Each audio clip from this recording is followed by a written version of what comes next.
Marvel has done it again, and saved a dying franchise by inducing time travel. The movie is told asynchronously, with scenes appearing in a random order, and vast spans of time passing between the different set pieces. In this unfortunate combination of frames and audio, we follow the life of Aunt May before Spider-Man was born. The movie is very similar to The Flash, in that each section starts with the characters explaining a new time travel model, then the demonstration, and then a long meditative period where nothing important happens.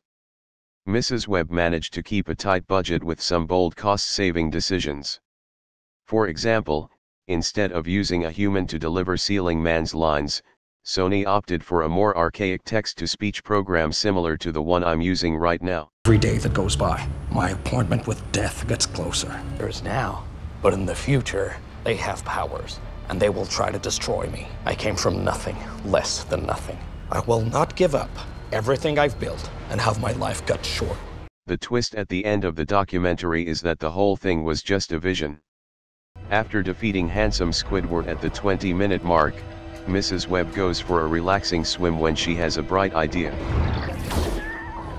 What if she went back in time to the restaurant scene, and instead of playing bumper cars, she instead just left the three ghosts of Christmas to haunt away until the end of time?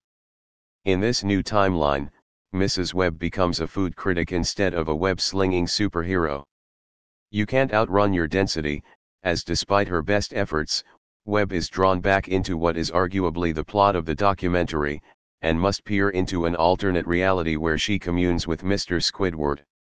We are only about 30 minutes into the film and it's already transitioning to a third alternate timeline. In this new reality, Mrs. Webb becomes a concierge, and parks other people's cars at restaurants.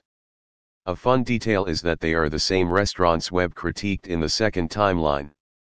Despite its bold scope, the movie received mixed reviews, such as the following by Top Secrets: "There simply wasn't enough B-roll, I wanted more looping shots of people walking around confused."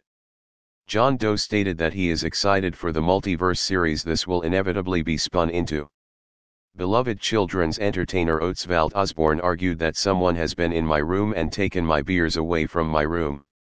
Like and subscribe for more documentary reviews, or comment below if you want me to cover something specific.